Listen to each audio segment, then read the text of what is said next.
Hello. Good evening and welcome to Wednesday PLO. I'm Kyyberi and this is brought to you by PokerRiMania.com. Today we're going to play PLO 10. We have around $90 in our shared crowdfundings. So we have 9 buy-ins. That should be enough, but who knows. I hope we get a good run up running in the beginning so we don't have to drop to PLO 5 or anything miserable. I'm just going to hop in the waiting list. There seems to be only one regular infesting all the tables at the moment. But as usual, pretty much when I start, suddenly there's going to be 3 or 4, even 5 regulars on the table. So let's hope we can find some good tables and play some nice PLO. As usual, if you have any comments or when you have comments, please say the table number 1, 2 on the top, 3, 4 in the bottom, and what was my hand, because I will open replayer and find the hand because we have too many delay for security reasons.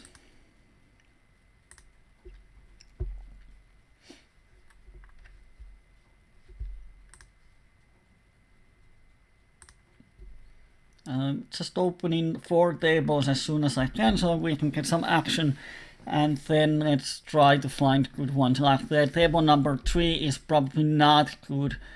There are 4 regulars and 1 call happy player. So now on the table there's 5 regulars and 1 fish. That's not a good ratio. We want to find tables where there's 1 regular and 5 fishes. Eki has vodka coke, that's good. Have fun with those.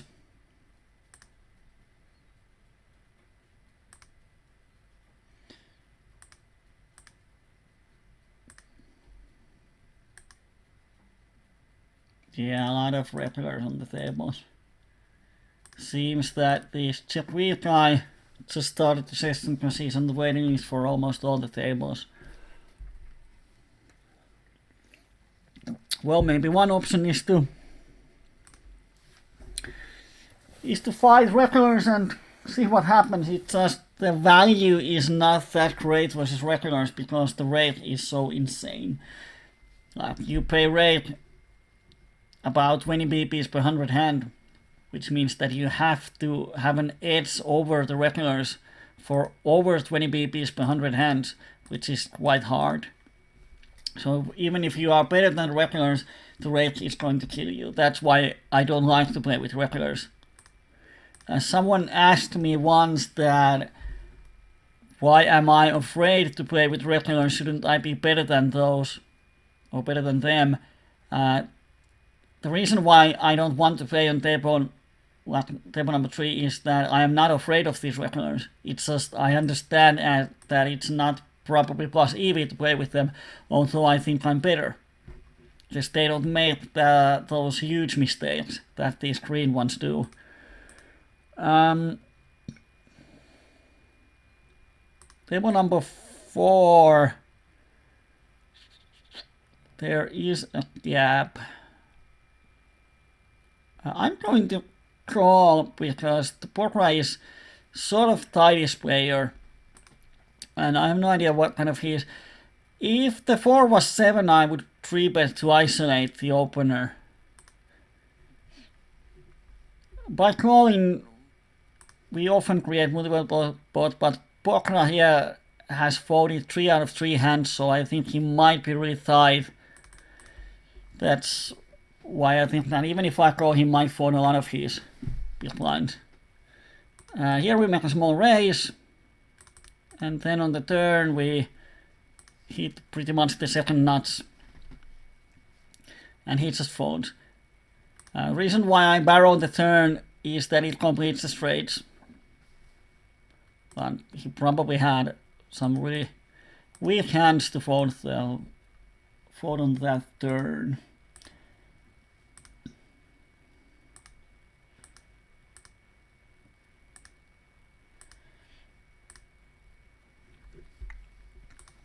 Here we have 3-bet.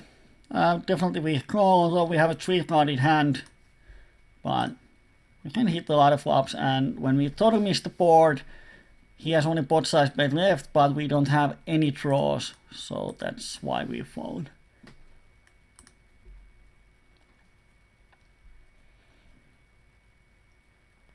None of these villains are suspected bots.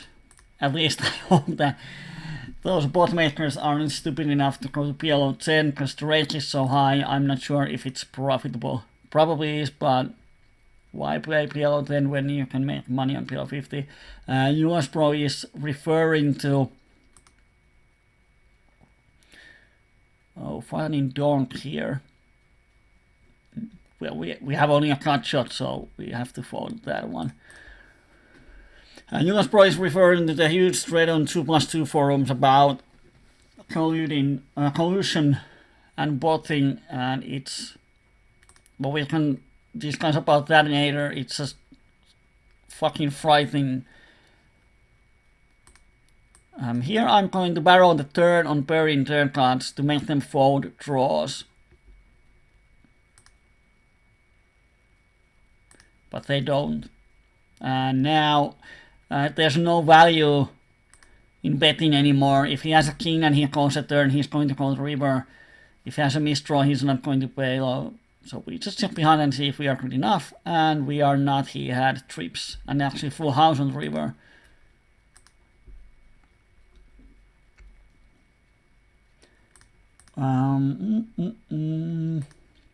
Table 3. I don't want to call 3-bet with pocket queens, although we have premium queens. And wow.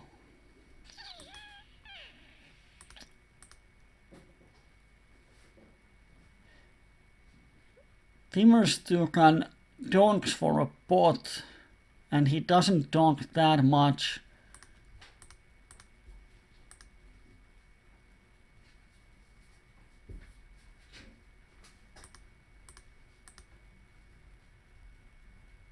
If he was a good reckoner, then why would he donk, but he's not. I'm going to actually fold. Might be drawing 2 outer already. And I'm out of position to him. Table 4, I'm going to open this hand from UTG. Normally I wouldn't, but now we have 2 sort of not so great players. Of course the sample size is 7 hands, but even with 7 hand sample size, it's more probable that he's not a great one than what's the probability of him being a great one.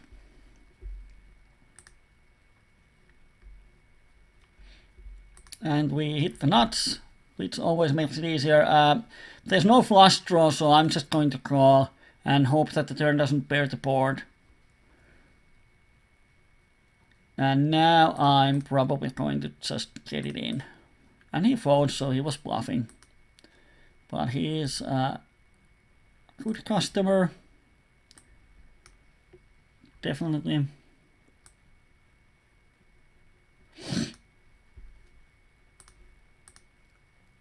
Table 3, half a pot c-bet. And it works.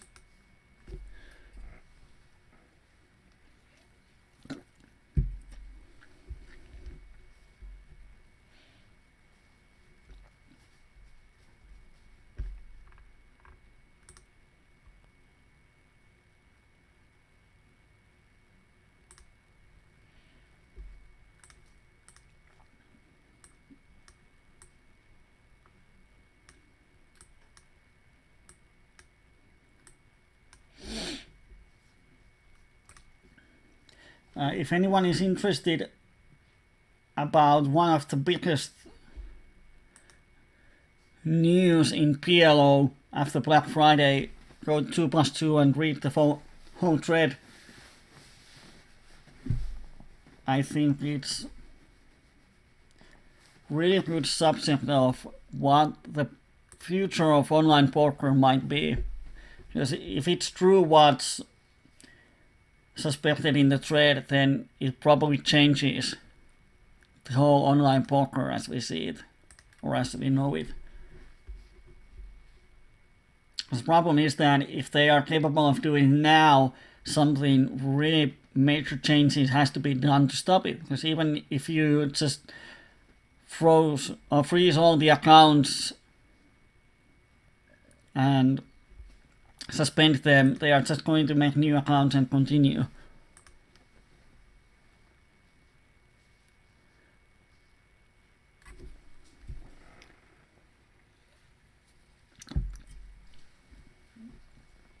And as long as there's no criminal prosecution for making bots and stealing millions of dollars from online poker community, it's just a free roll. They make a bot, they put them running, at some point someone finds them, reports them, they get suspended. Okay, they won $1 million, then they make another one, a new bot. Again, it takes some time to gather the database and rinse and repeat.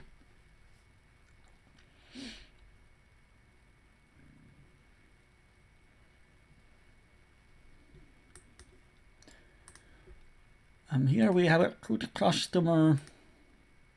I'm going to don't here. Unlikely he has an ace, but when he calls, he has something, and I'm just checking down. Now we have 8 tables open, so we should have action, and we should be able to find the good ones. Oh, he had pocket queens, and he limps from the button. Well, that's nice.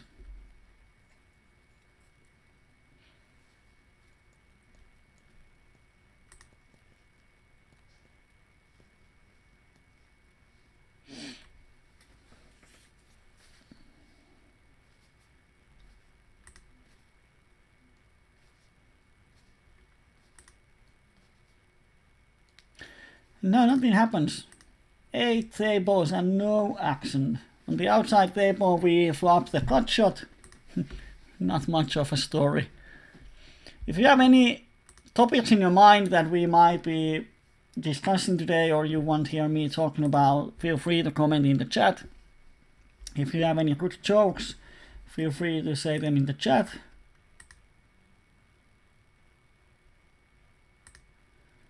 And now I'm going to just close one table.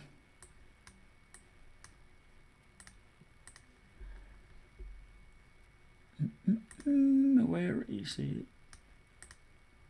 There. It's not a good one.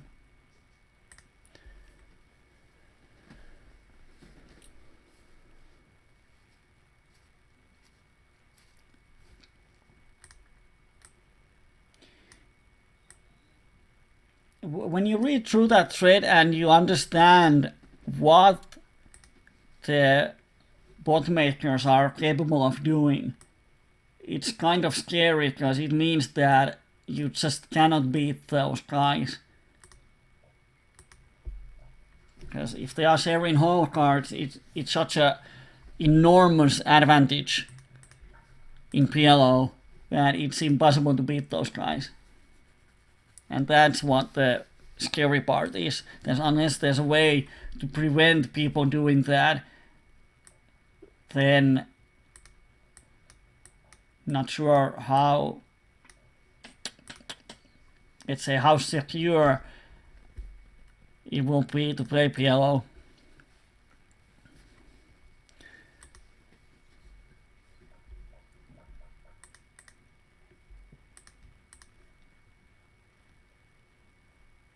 I'm going to open King 7 9 9 because the button seems to be tightish.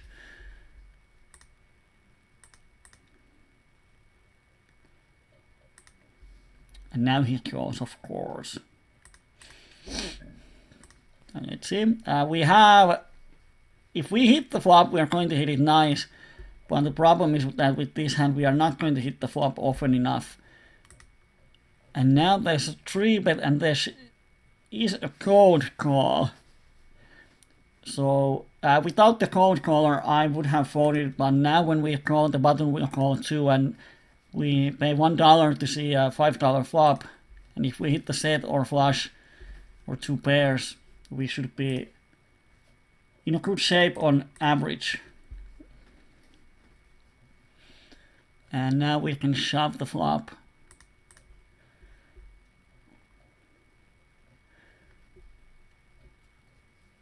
And with that bet sizing, he probably actually folds.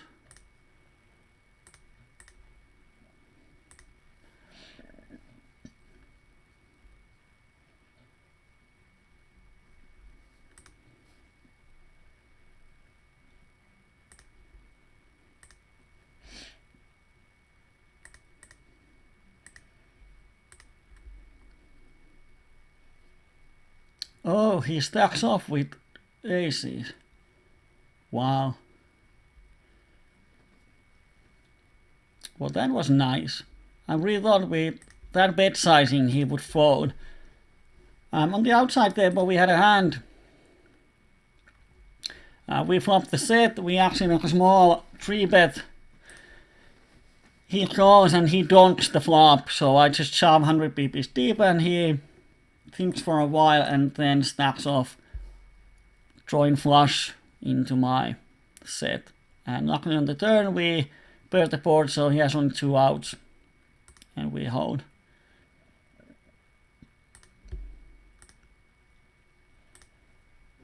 So that was nice.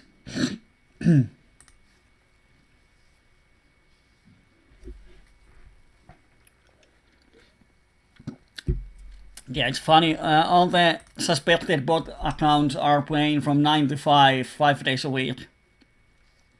That's what made people think that there are humans behind those, because they are working like office hours. Strange thing is that none of those bot accounts have any MTT history. Often, if you look at any mid-stage grinder who grinds 5 days a week, they have some kind of big tournament weeks, buying tournaments, or they are going to play some MTTs at least every now and then. But when you have a mid-stage grinder who plays 8 hours a day, 5 days a week, making millions of dollars and hasn't played a single tournament in the history of his account, that's quite suspicious to me too. But there are so many small things that are kind of strange if they were human players. And when you combine all of those, it's quite obvious that they are bots and they probably share whole cards. At least I'm convinced. The fact also that all of those bots run over EV is quite sick.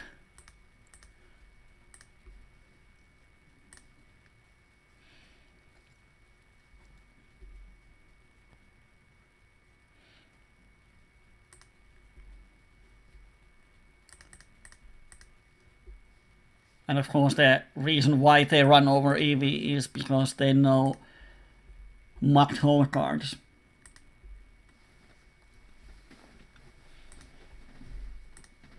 On the outside table we have a situation where blind 3-bet, this should be really strong range.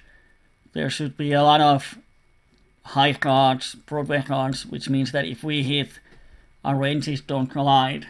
He's probably not going to dominate me on any other thing that flush draw. So if I hit 4, 5, 6 or 7s on the flop, he shouldn't. And of course we call and see what the flop is, and we miss the flop completely.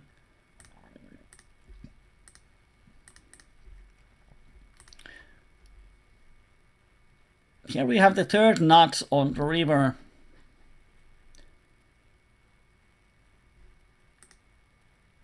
And he makes these small bets.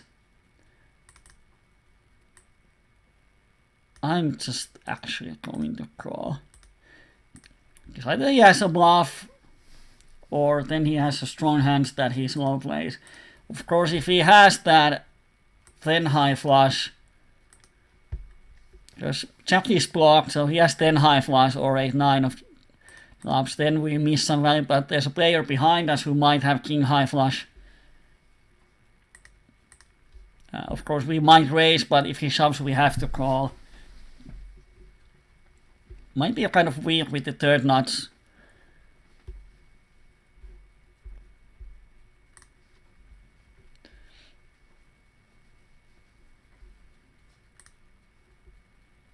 And here he 3-bets 100 pp's deep. I'm going to 4-bet so we can, because we are definitely ahead of this guy.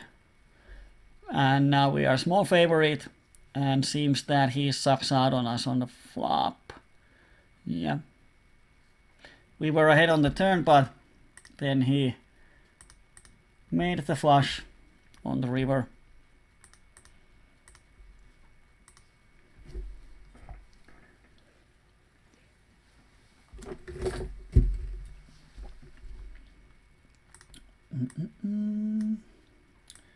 Trying to find some good seats.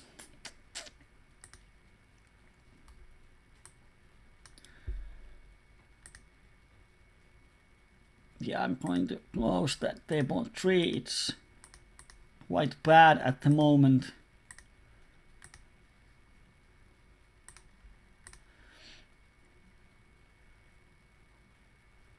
I'm going to get value on the turn. On table 1, he is calling with almost anything. So with the top pair. And now he pots, okay. So be it.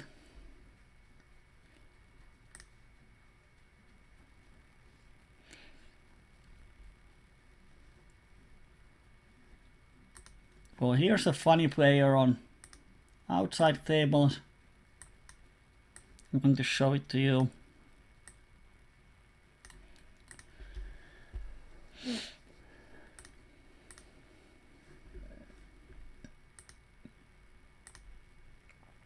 I open limper, he limp calls. Actually, where is he? I'm going to make a note out of him, just a second.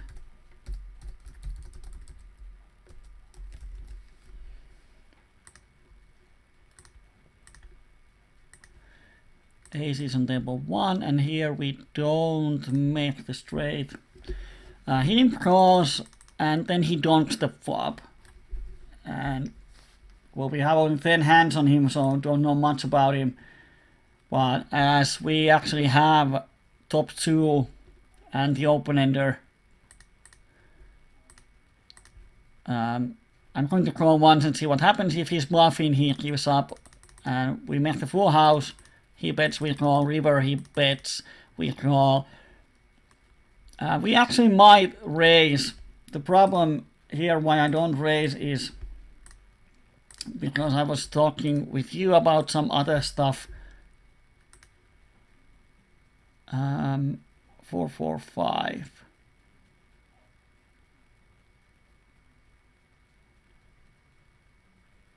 I'm actually going to check and shove the turn when we actually have the trips. We can probably better value this way. Let's see what he has. And he has 3s and jack and 9.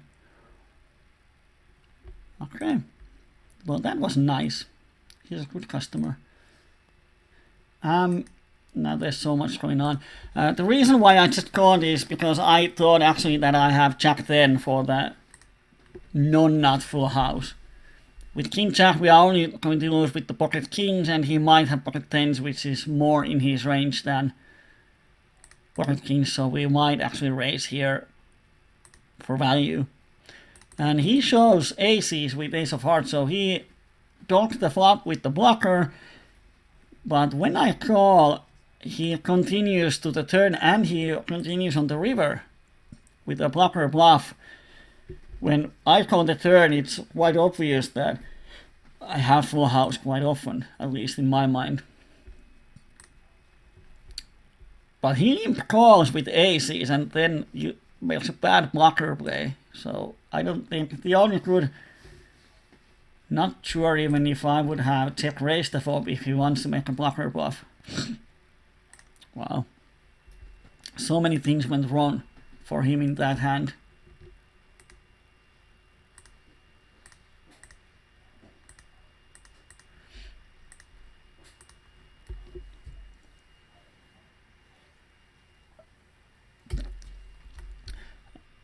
Those suspected bots that are playing mid-stakes I talked with a mid-stakes regular that I know, and he just said, I posted it into our Finnish thread, that all of those bot accounts play every day, and they are marked huge fishes for all the regulars.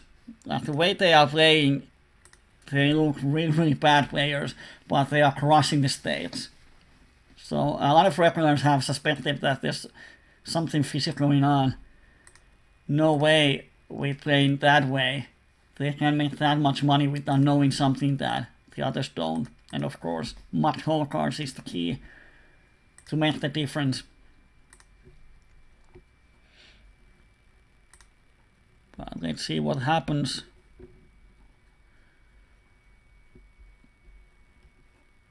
And since I read that thread or saw that opened, I have been trying to think what would be the way to prevent that kind of collusion.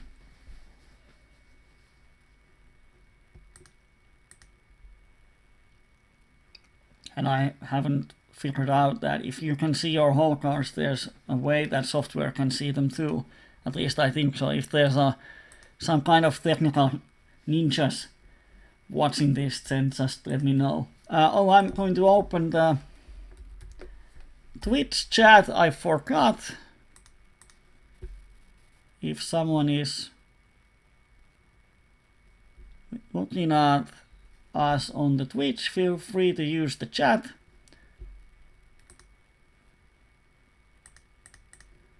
It should be now open. AC is on table 4. Let's see what the guy does. Here we have an open ender and pocket pair. And I'm going to call when he donks at least once. Let's see what happens. If he bets the turn big, then I'm just going to fold. Yep, probably has an ace.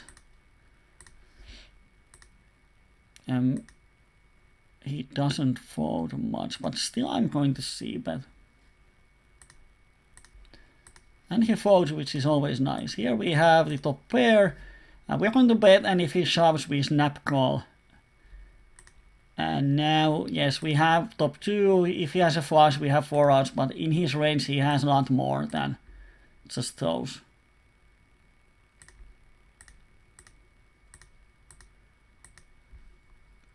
And he folds. Yep.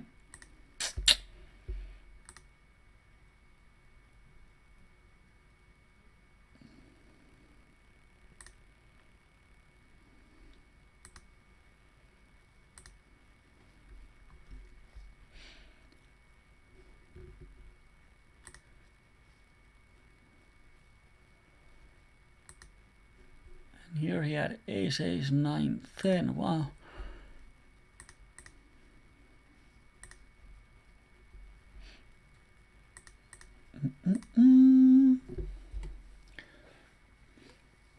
Table 3, we made a min raise from the button. Should have open 2.5. Something wrong with my mouse once again. And we get 3-bet from Dueblo. And we can see that he 3-bets aces, Broadway, and some kind of randomish hand. Quite tight range. But for 45 cents we can see the flop in position. We are most likely going to play through our 9-8-7 hand. But if that hits or we hit the nut flush, we can definitely get some value. I'm going to bet small and hope he overcalls with aces. What the crap? He raises us. Let's call and hope the board doesn't pair. Crap. Oh dear. That kind of sucks, because the best hand you can have is jack high. He probably has jack 10 of spades, if he has any. Or he has a set. And if I just re-raise, it's so obvious that I have probably very strong flush. So now we miss value against both sets and the flushes. Of course, if he has a set, we save a few dollars, but I'm going to get value if he has the flush. If he check raises the river, then I'm just actually going to fold.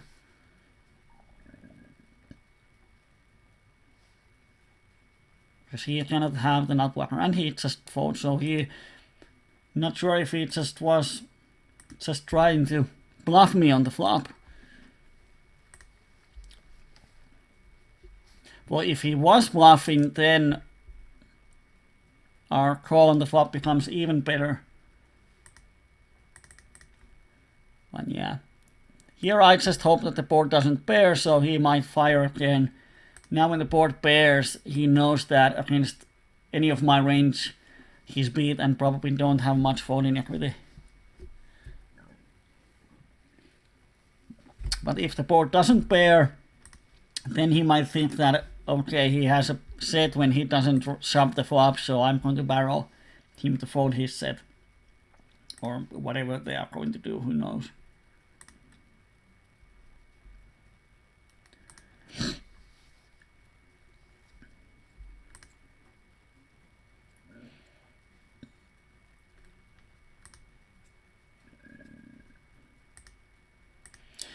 And now we just wait. We have 8 tables open. I'm going to open on table 3, because if he folds 60%, then we can almost see bet any flop that we miss and just print money. Our hand is not garbage, not great. It's quite mediocre, and he just imp folds, which is even better for us. And now we have one bad table. Yes, this one, the outside table. I'm just going to close and find a new one.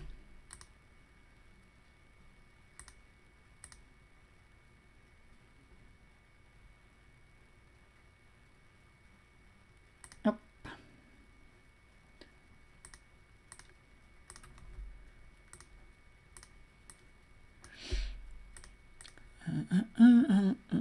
Oh, might have actually opened. The hand is not a great one, but we are in position against one fish, and we can probably make these blinds fold every now and then.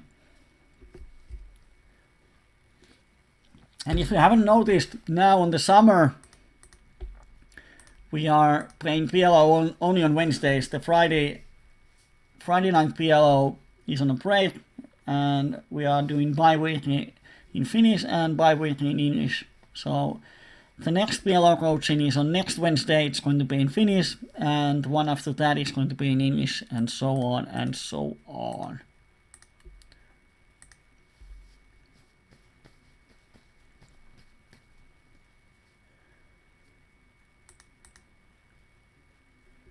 And here we get a 3-bet, which is nice, and we can pretty much shove pre-flop.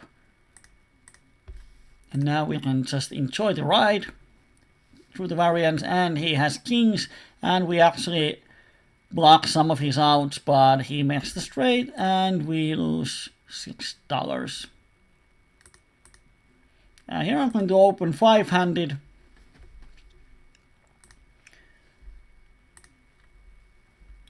And neither one of the players behind me is an active 3-better.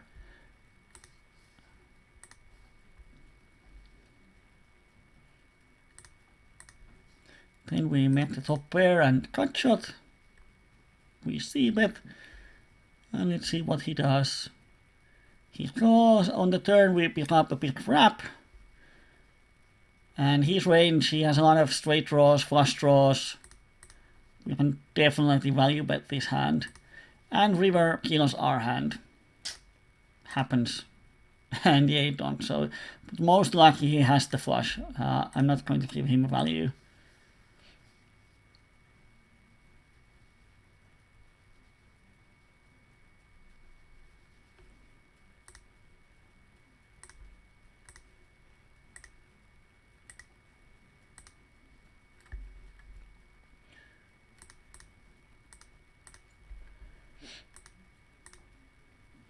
Number 1, double paired hand, against min open 3-bet. So if we hit the set, we can very easily stack in. We don't, so we make half a pot bet, and if he calls or raises, then we give up if not improved on the turn.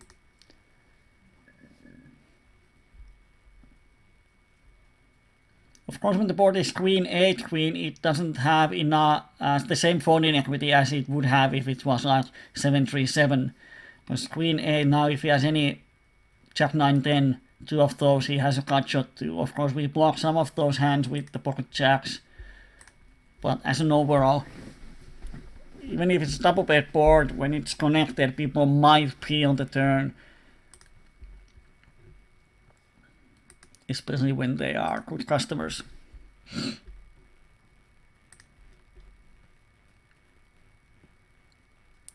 Here we have a calling station. Not going to open. King, queen, jack, then. I'm figuring out, should we 3-bet or should we... I'm going to 3-bet. It's between calling and 3-betting. We have some nuttish potential, so calling is definitely an option to pick up these guys and create multi-way pot.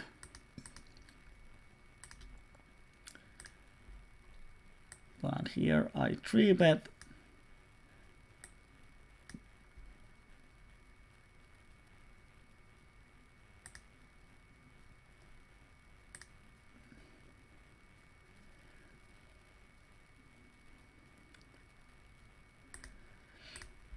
And now I'm actually going to check back.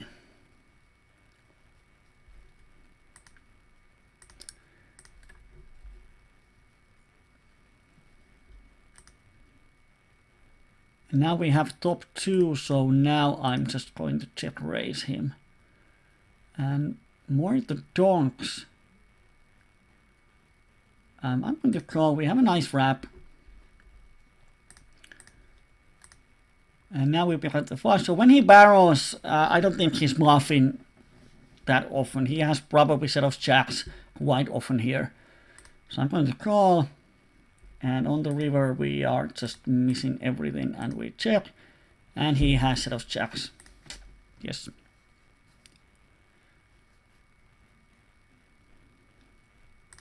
And here we get the stack in and he has ace, ace, king 10. Wow. Nice double up.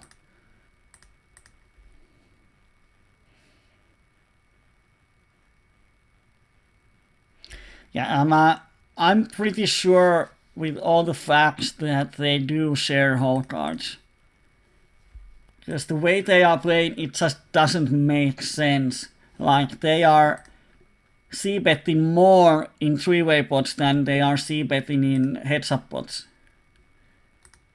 And the way they use aggression, it just doesn't make sense unless they have a lot of information about the market cards.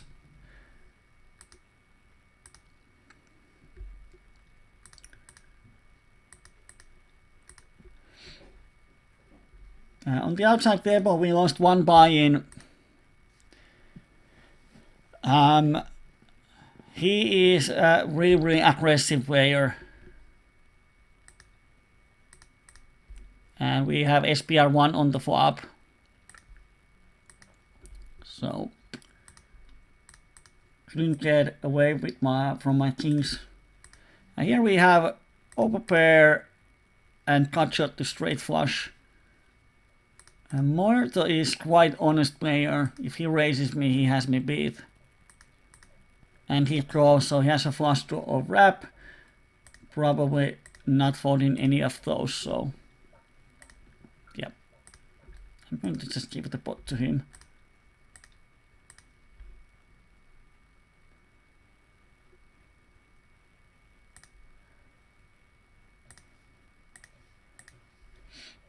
Another aces.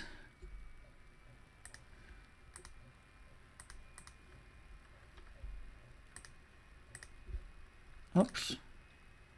Somehow my mouse isn't working. It didn't open the pot.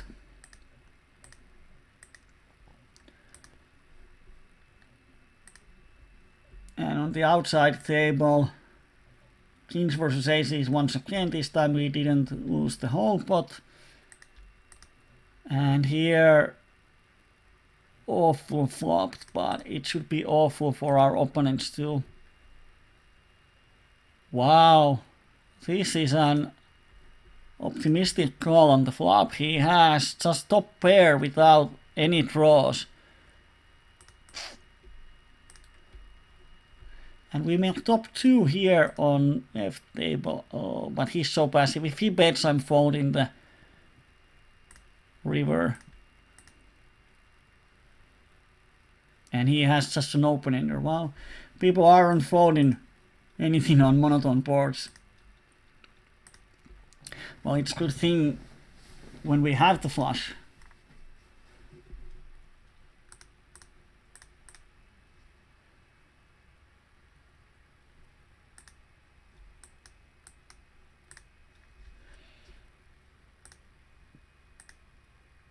Yeah, table of 3 is become or has become really bad.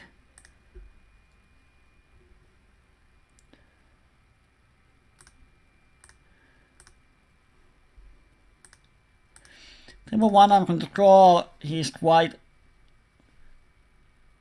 tight one. We shouldn't have a lot of problems with him.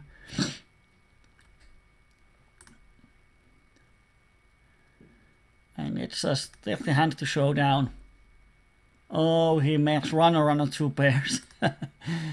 Well, that's one way of winning the hand.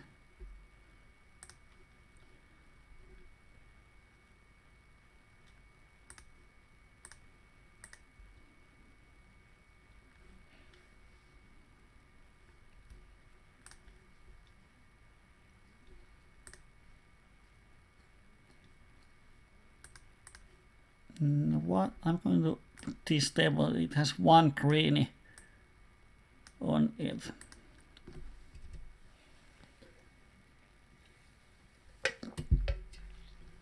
And remember, Kauris, if you comment the hands, say the table number so I can find the hand, because right now I can't remember what you are referring to.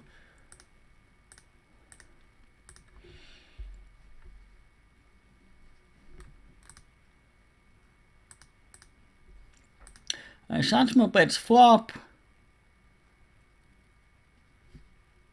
Checks turn bets river.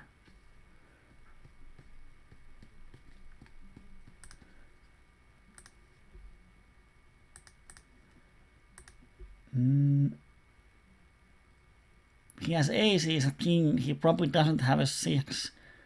Could he be bluffing? Ooh. Well, he had pocket kings, so he was value betting. I think the way I played it, he might, especially when the king comes on the river, it reduces some of pocket kings from my range. And I don't 3-bet, so I shouldn't have aces. So if he's a good thinking player, he might understand that my range is pretty much capped to pocket queens. So he might make that $1 bet, especially when the king comes, to make me fold, or then I am just leveling myself. He probably just thinks that he has a full house and that's why he bet. But it's a good spot for him to make a bluff. So that's why I wanted to call. Not sure if he's capable of bluffing here with ace high.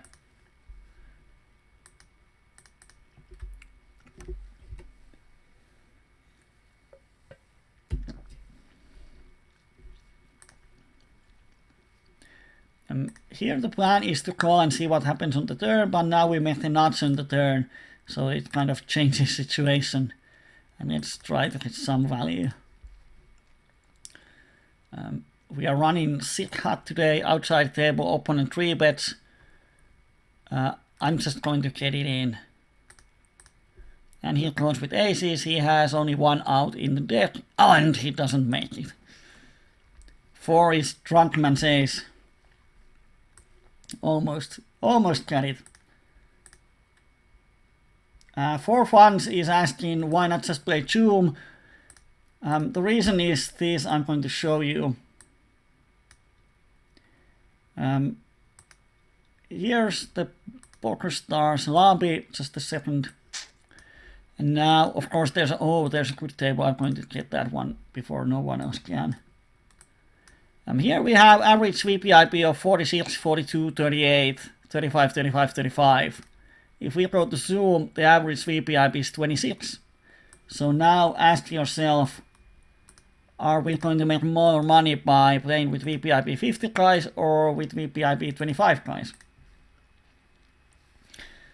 And it's quite obvious that we make a lot more money when we can play with the fishes.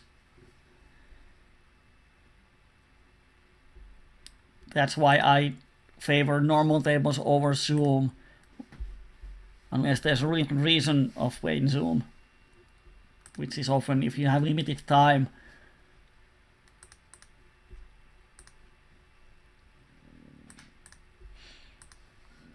Here we have aces and we have 3-bet. Because we are so deep, it's interesting, because if we 4-bet, we can get 3.5, what would be 7, and we have SPR 2. I'm going to call, and then on the flop like this, I think we can check raise him and make him fold. Of course, if he has aces with the spades, then he's free rolling us.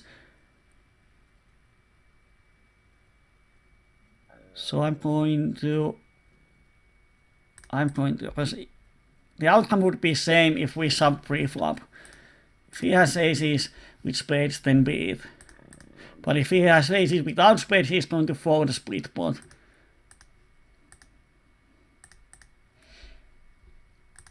And he folds.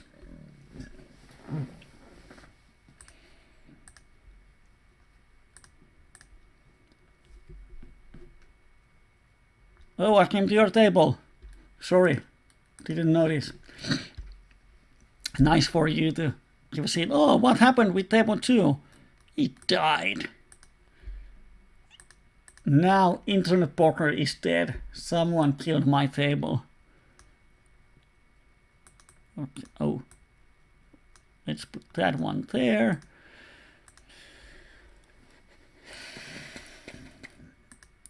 Of course, in Zoom you don't have to table select. You just open tables and let it go until you are tired.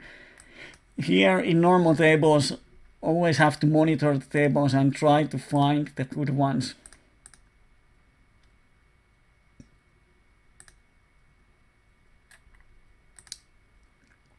It's like constant chasing. Aces on 3.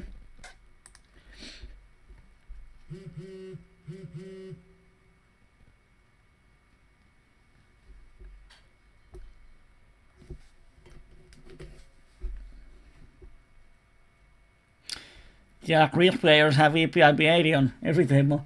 That's true.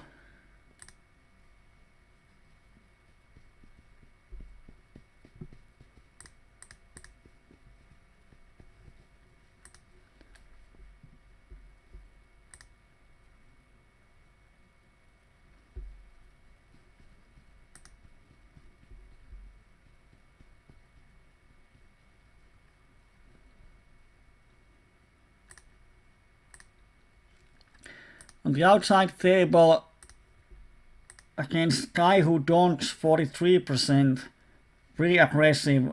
I know the guy, quite maniac,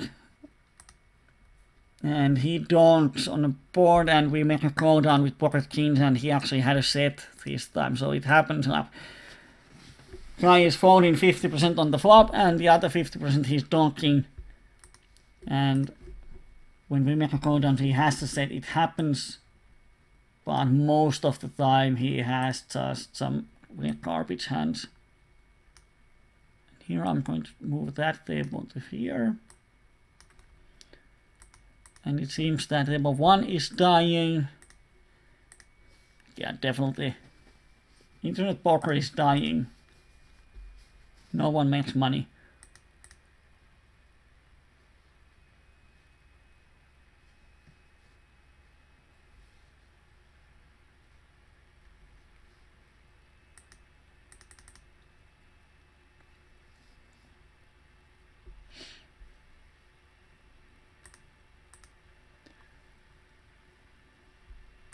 On table 1, on the previous hand, if the opponent is aggressive one and we have this 13 out of wrap, of course club outs are not alive probably, or might not be, then it's a good hand to check back. Oh, now we have 9 tables open. Now I have to close some of those. Oh, just a second. Table 2 is going down.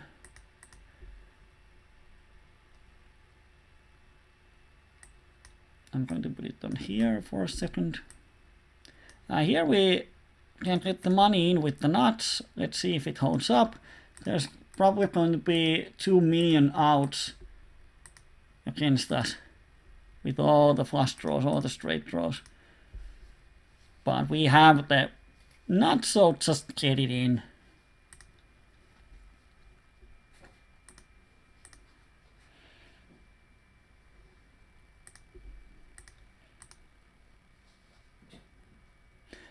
Here we have 2 pairs, but we are so deep that I'm going to slow play my hand. Of course, I pick up the full house, which makes it easier.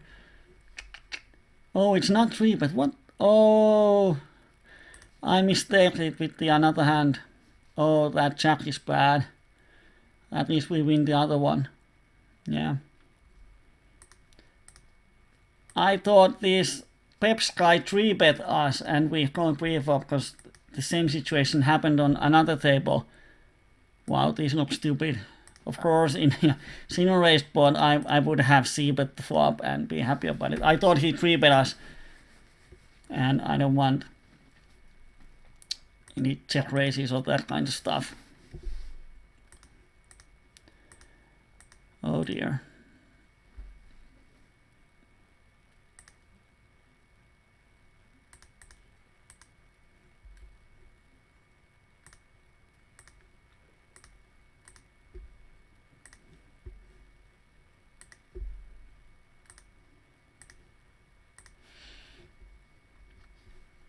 And we close this one.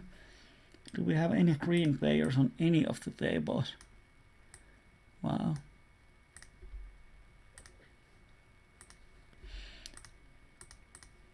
Might be because there are so many regulars, then tables are opening and closing in a really fast pace.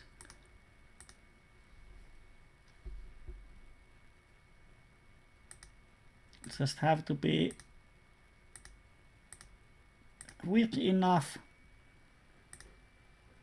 to find a good seat.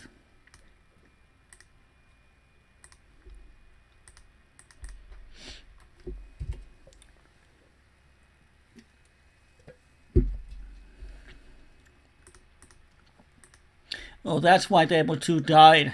Everyone went broke. Try pocket queens. Not fan of calling because we are going to be in out of position, and even if we hit the set, it's hard to get maximum value. So I'm folding these garbage hands, garbage queens. Table 2, just go to showdown.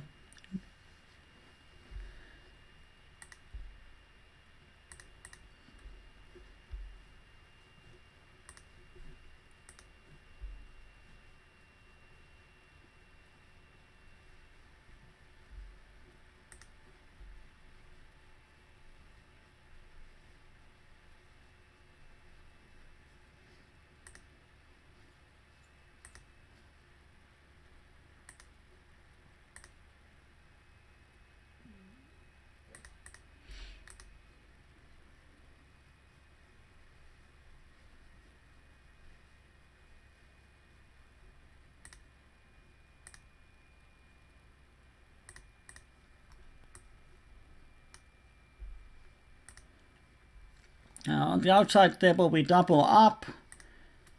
Huge combo draw versus set, and we hit our outs on the river.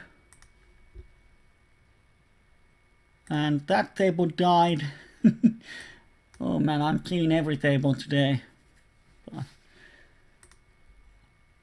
as long as we make money, I cannot complain.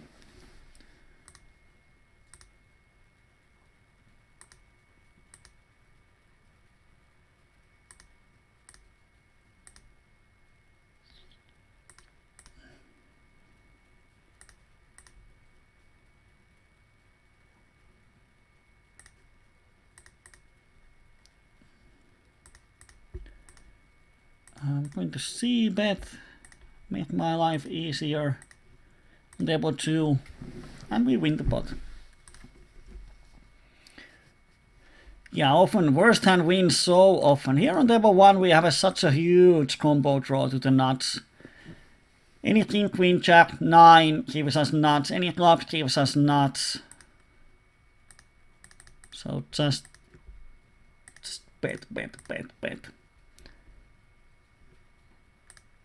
And of course we don't hit anything on the river, so now the question is, do we bet or not? And if he has an ace, he's not folding. If he doesn't have an ace, he's not folding any 2 pairs, so we have pocket 10, or we have 10 and board is 10, so we have pairs 10s. If he has just a missed draw, we beat him. So he's not going to fold anything, any made hand that he closed the turn with. And he actually had a huge wrap himself. Wow. This is PLO, like he has a huge, insane wrap and flush draw. So overall, outs to make a flush or straight, I think he has over 20 easily. He has a maxi draw, but versus my hand, he has 14%, which is so disturbing. Like he has the only outs that give him the nuts. I mean, better hand is 3 6s. And everything else, I beat him. So if you flop this kind of wrap and flush draw, you should be happy. But in PL, you might be drawing 3 outer. That's why it's so important to not have the caps on the top and have high flush draws.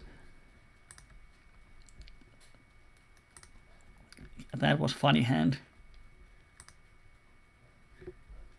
Here on table 3, overpair and flush draw, he's not going to check raise me quite often, so I'm just happy to bet. If he check raises, he has a straight, and then we have to see what kind of odds he gives us for the flush draw.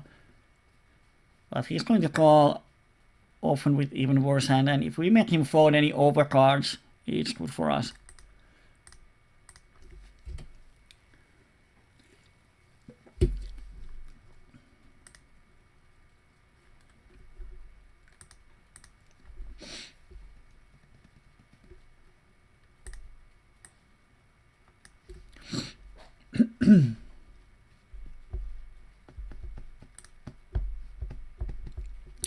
Today we are 1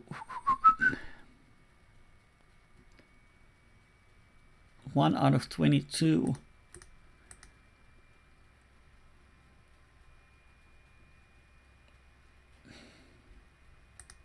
It's quite close because we have pocket pair actually. But if he has aces, he's going to give us good value. SPR, I'm going to call.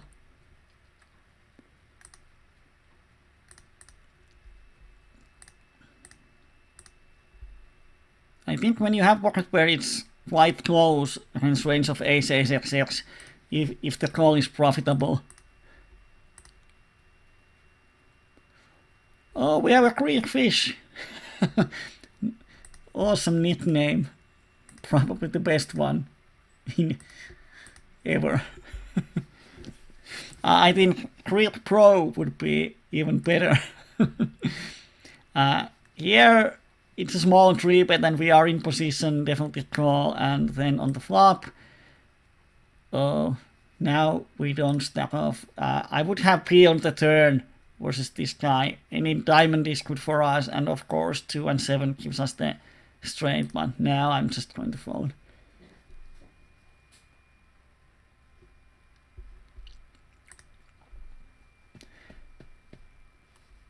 Well, if you lose every pot, literally, when you are ahead, then something funny is going on. But of course, if you are 70% favorite and the money goes in, it means that 3 out of 10 times, or 1 out of 3 times, so to speak, you're going to lose. So if people would not suck out on you, then that would be strange. And especially one thing that helped me years ago to deal with the suckouts, or if someone hit his 1 outer, to deal with that, what helped me is to write down a short writing, like an essay, on topic why it's good for poker and you, why it's good for you that people suck out. And when you write that, you suddenly, at least for me, it opened my eyes to see that, oh, it's a good thing that they suck out on me. So don't think it's a bad thing when someone calls with one-nighter and hits it, or someone hits his cut shot 3 times in a row. It's good for you. That's what makes you money. And when you write down and figure out and think why it makes you money, then it's easier to accept that. You can just smile that, oh, that makes me money in future.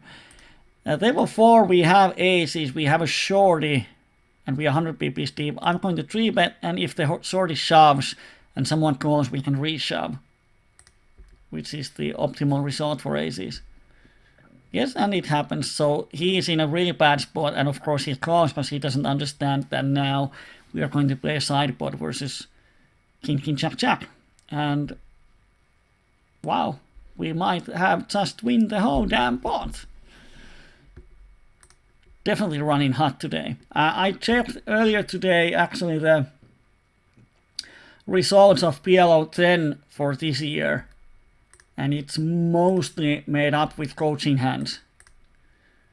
And I ran 20 buy-ins under EV for this year.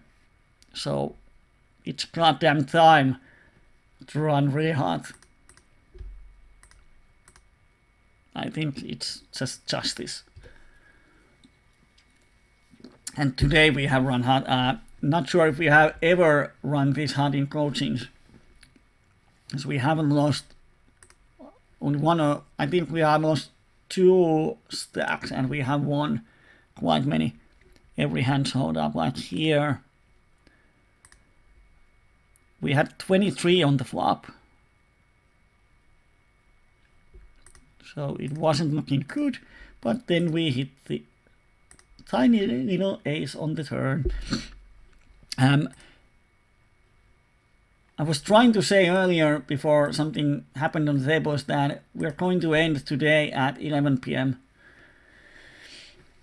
Just 1.5 hour coaching. Normally we do like 2 hours, but the thing is that I have to wake up on 3 a.m. to watch ice hockey, and on Saturday morning, I have to wake up at 5 a.m. because we are going to have a road game with the American football all the way up to Vaasa, which is around 6 to 7 hours driving with the bus.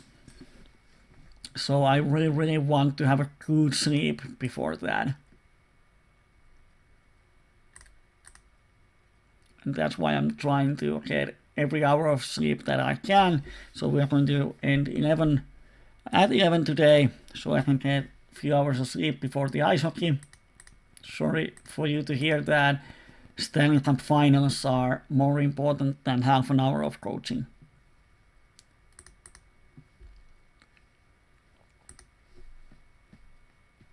But yeah, that's life.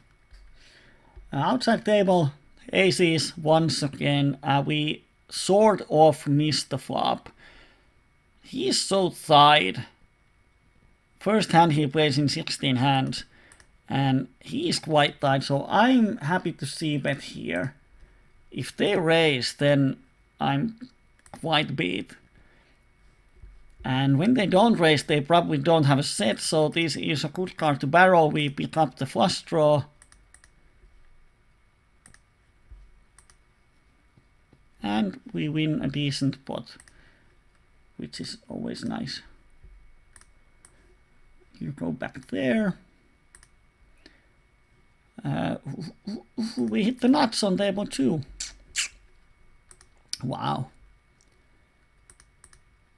Next time when I have a downswing and everything feels so wrong, I'm checking his aggression on turn. No indication of him being aggressive, so that's why we just bet.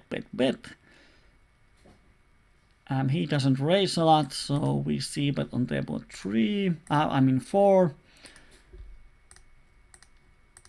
Yeah, next time when I have a downswing, Oh, what the he puts. He 3-bet. Oh, but it says PR1, we have to get it in. Oops. Now this is insane. I was supposed to min raise and get it in. And now if he has ace king, we suddenly, our EV was quite bad on the flop, but now when we make the full house, yeah, he had a straight. But now when he has 1 BB left behind him, we call and make the full house on the turn, and now even our EV line goes sky high. That was a misclick. I would not have called him. Wow. Outside table we have aces, and we pick up the straight. 100 BPs deep. Oh, that sucks. But we have $5 behind, and these guys are quite crazy, so I'm just getting in.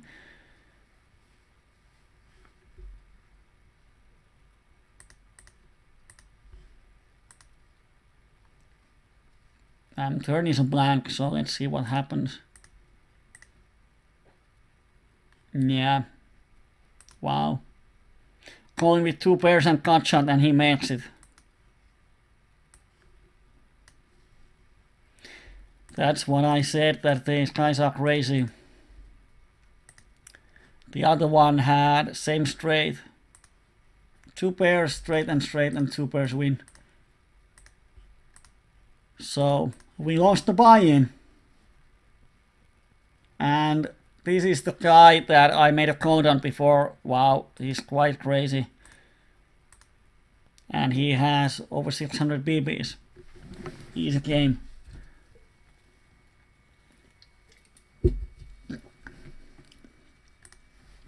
He has won quite many pots with the cut shot. But yeah, it's good that he hits his cut shots. So I was saying that next time when I have a downswing, I will watch this recording and see what you can have in PLO. Because this run good is insane. And quite rarely you have those sessions where everything is smooth and you make 10 BBs per 100 hand winnings. You often either win big or lose big. It's just when you win slightly bigger, and in the long run you make a profit.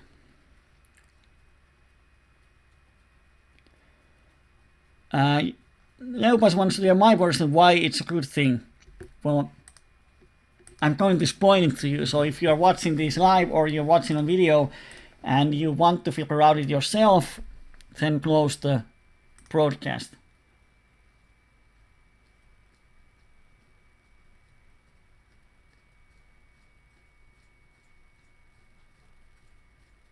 And for fun, he's asking that one of the reasons why the VPIP is higher in normal tables is because there are less players. Well, most of the tables are 6-handed most of the time. What you can do is just, like what I have done in Zoom, I mark red everything that I think are so tight pre-flop that it's hard to make money out of them.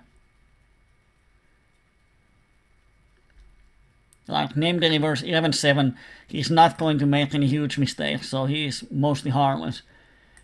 And in Zoom,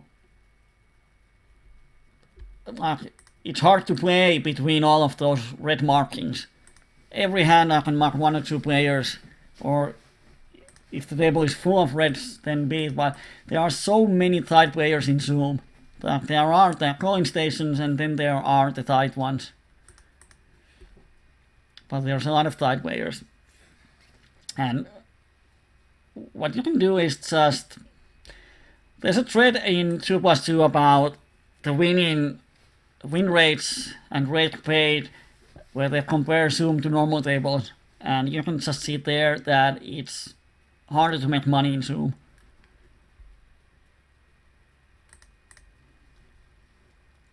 On the outside table, we open, well, I'm going to open the replayer.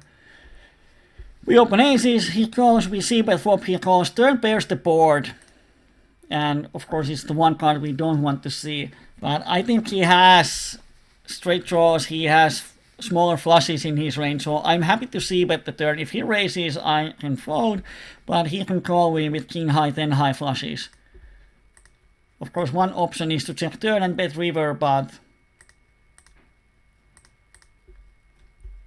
I prefer betting in the PLO then.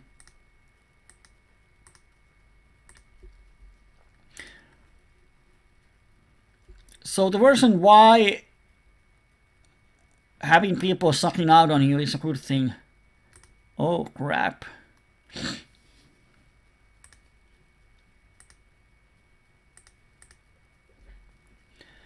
We get a half a pot dog and we get raised. I'm going to fold my small straight, because that raise is so often higher straight.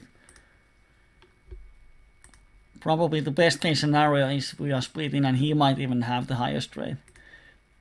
So the reason why sucking out is good for poker is you make money from these players, especially at micros where the rate is high. So the way you make money is someone is making a mistake and putting too much money in compared to their chances of winning. Like, as I have mentioned so many times, the only way to make money in poker is that someone makes a mistake. Our people make mistakes more than you do.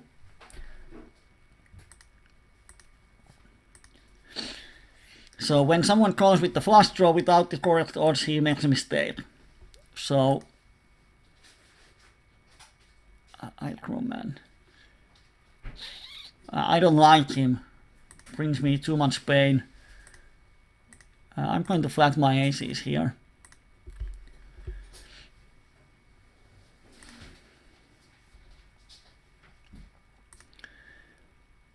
So the reason why sucking out is good that you make money when people call with cut shots. That's one reason. Another reason is think about those recreational players.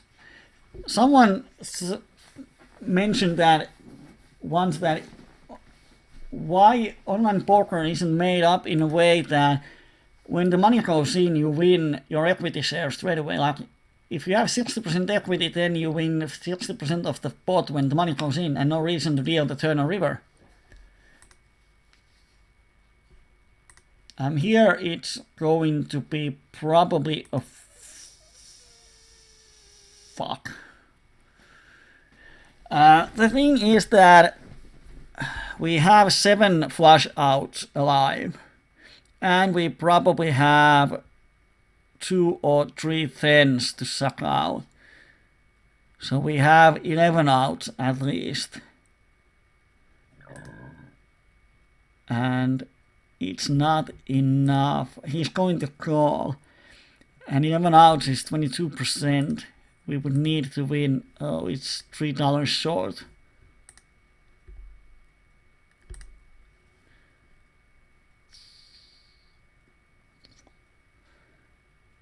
Yeah, have to fold.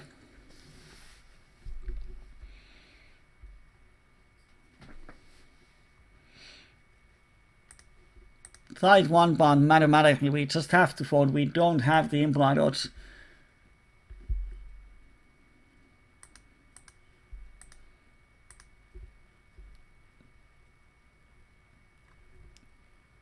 But no one had the straight, they both had sets.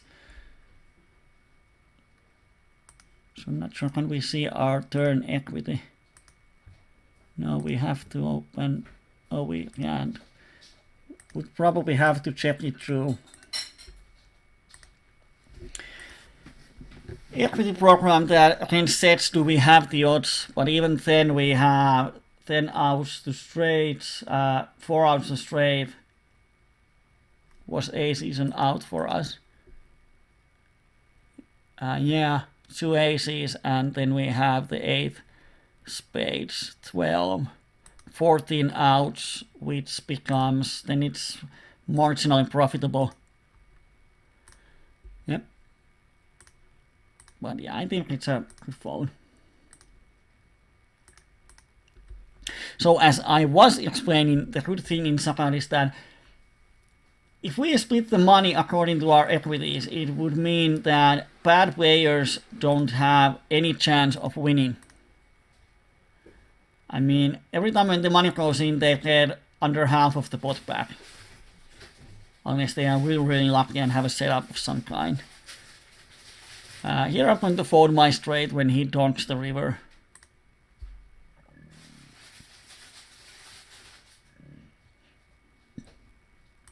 He has the flush almost always.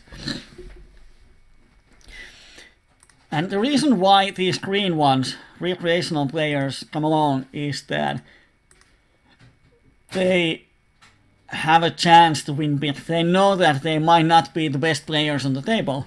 There are better players than them, but any given day they can beat the better players. Like here, VPIP 98 Maniac sitting with 650 BBs. In the long run, he's going to lose a shitload of money, but today he won a lot, and that's what makes him come back again. For the regulars, we probably remember bad beats and losing sessions way stronger than good ones. Like today, I have run the best session during the whole year. But yeah, I think it's cool to run good, but next time when I have a bad session, I just don't remember it. But if I have the worst session of a year, I remember that for many days or weeks. So we remember the unfortunate results way more better than the fortunate ones. But for recreational players, it's like playing a slot machine. Someone wins $50 on a slot machine, he's happy and he forgets that he already put $60 to that machine. Which means that he's not winning actually anything. And that's why it's good for those people to suck out. Oh, we actually have a straight here on table 1. Oh, and table 3. I was so carried away with the explanations that I didn't see that we have the nut straight and we have the flush draw. Oh dear, well, now we can raise the turn and our hand is concealed.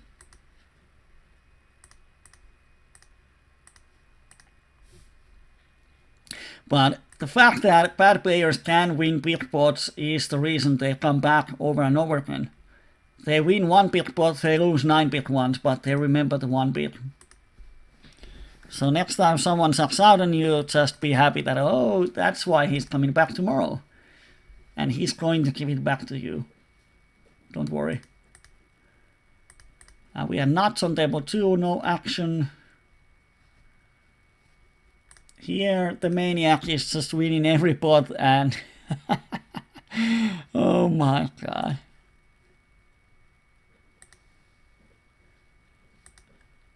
Winning a lot. But playing real bad. Board pairs and completes a flush.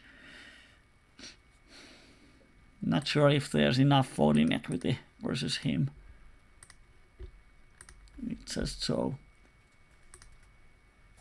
And we have nuts on outside table, no action.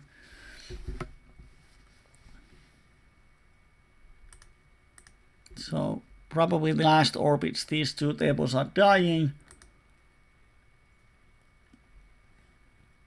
And here we, and he donks a lot. Let's see the turn. Turn is an interesting one. Oh, they both insta-check. That's when I bet. He shouldn't have a straight when he insta-checks. He might have, but why doesn't he see bet and barrel in? And they both fold. Damn. No action.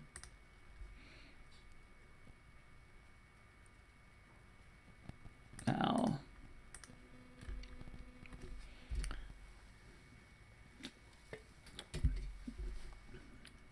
So the reason why sucking out is good is because if fishes don't have the possibility to suck out and hit the cut shot, they wouldn't play this game. They would do something else. That's why if we had an opportunity or someone makes a poker software where in every all-in you just divide the pot according to equities, that would mean that the fishes don't enjoy the game anymore. They don't. It would be impossible for them to get the feeling of a big pot. And then they would just go do something else, play casino games and so on, where they can win big. And that's why PLO is such a good game, because in PLO it's a lot easier to win big than in Hold'em. And you have a lot more to... I don't know the word in English. But in Hold'em you don't have that many possibilities. Like if the money goes in on the flop, you often are drawing almost dead. In PLO, no matter what your hand, you always have at least 30%. Old phrase. So there's a lot more to see. Still don't know the word. But the tension keeps up all the way up to river. You still have few outs for the river to suck out. So that's why fishes like PLO probably more those that want to gamble than Hold'em. Now it's going to be 11. I'm just going to stop the tables. And here we have flush draw, cut shot, overcards, and he donked smallish. I'm going to make probably a call down here. Not much value or folding equity. When he calls the flop, turn doesn't change the board, so he's going to call the turn.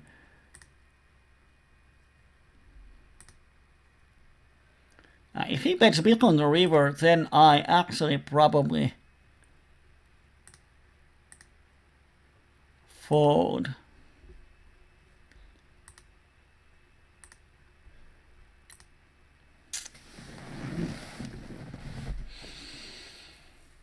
He's quite aggressive and he donks 20% of the flops for just total.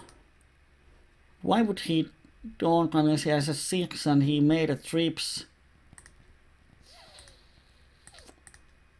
And that bet sizing looks like a value bet.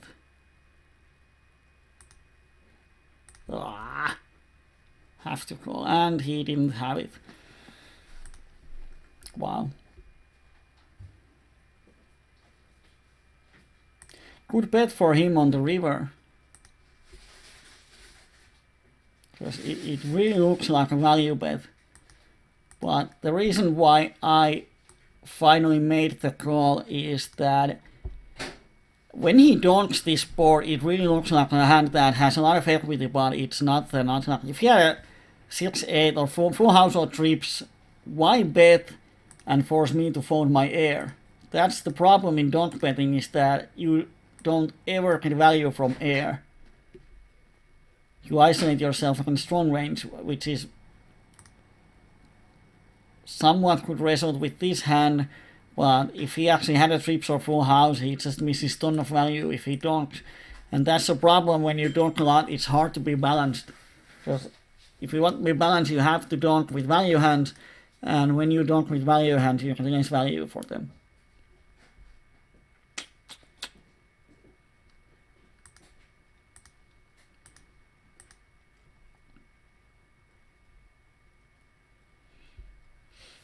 And the reason why you can win money in poker is because there's a possibility of bad beat. So always remember that. When you stop having bad beats, eventually you will stop making money in poker, because then the fishes just go away. One last hand, and then we are going to check the results. That should be interesting. Often, I'm not sure if we made a winning session or not, but I'm pretty sure that today we made a winning session. At least I can remember only 3 situations where we lost a buy-in and a couple of where we lost half a buy-in. Of course, I might be wrong. It happened once. I was 100% sure that we have a nice winning session, and then we were down 2 buy-ins, and I had forgotten quite many lost buy-ins. But interesting to see. In just a few seconds we are going to have PLO 10 hands.